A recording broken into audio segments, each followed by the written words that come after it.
Bienvenue à cette formation opérateur sur la gestion des alertes dans le portail. Cette première partie est consacrée aux scénarios d'alerte les plus fréquents et à la façon d'y répondre efficacement.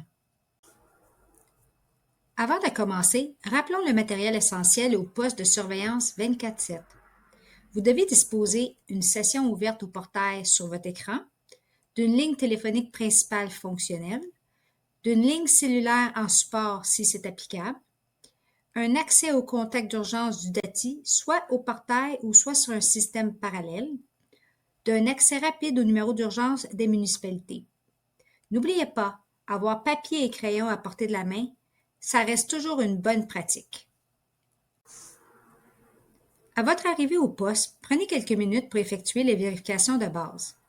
Discutez avec votre collègue précédent s'il y a en cours une situation particulière. S'assurer que votre session du portail est ouverte sur le moniteur. Faire une analyse rapide des dispositifs qui sont en ligne. Prendre connaissance d'affichage de messages de communication interne au portail. Ces vérifications simples garantissent que vous êtes prêt à réagir dès la première alerte.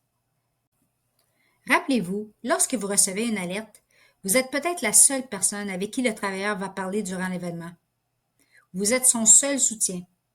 Qu'il s'agisse d'une véritable urgence ou d'une fausse alerte, votre attitude doit être claire. Rassurer, écouter et accompagner. Votre rôle est essentiel à la sécurité des travailleurs. Lorsqu'une alerte survient, l'agent doit être attentif, réactif et structuré. Notez et rappelez-vous de l'acronyme IVLRE. Identifier, validation de l'alerte, localisation du travailleur, réaction et enregistrement des notes d'événements dans le portail. Dans des scénarios pratiques, les opérateurs doivent réagir en conséquence, tout en s'assurant que chaque événement soit consigné avec exactitude. Ce processus garantit que chaque alerte est traitée avec précision et rigueur. La prise de notes est essentielle non seulement pour le suivi de l'incident auprès du client, mais aussi pour la préparation des rapports d'incidents exigés par la CNE-SST ou par les services d'urgence. Voici maintenant quelques exemples de situations parmi les plus courantes. Situation 1. Lorsqu'il s'agit d'un test de communication. Bonjour, ici la centrale. Avez-vous besoin d'aide? Bonjour, c'est simplement un test. Tout va bien. D'accord, quel est votre nom? Jean-Guy. Il s'agit bien du DATI Usine 3? Oui, Ah, ben merci, votre test est réussi. Je note l'alerte. Bonne journée. Situation 2. Fausse alerte. Bonjour, ici la centrale. Est-ce une urgence? non, désolé, c'est une fausse alerte. J'ai appuyé par erreur. Ben très bien. C'est bien le DATI Mécano 5? Oui, Merci, je vais noter l'alerte. Bonne journée. Situation 3. Lorsqu'une alerte est reçue par pop-up au portail, mais sans appel du DATI.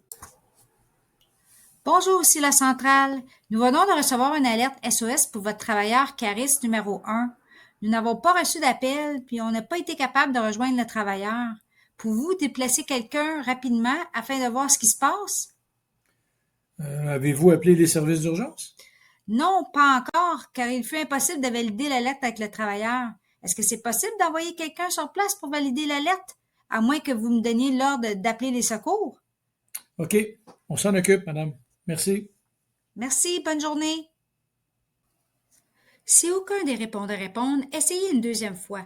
Si toujours pas de réponse, vérifiez l'adresse au site au dossier et envoyez les services d'urgence sur les lieux. Important de noter l'événement dans le portail avec de petites phrases tout au long de la séquence de l'incident. Exemple, en traitement, alerte sans appel, répondant, répond pas, envoyer secours, etc. Qu'il s'agisse d'une véritable urgence ou d'une fausse alerte, votre attitude doit être claire, rassurer, écouter et accompagner. Passez aux prochaines vidéos, partie numéro 2.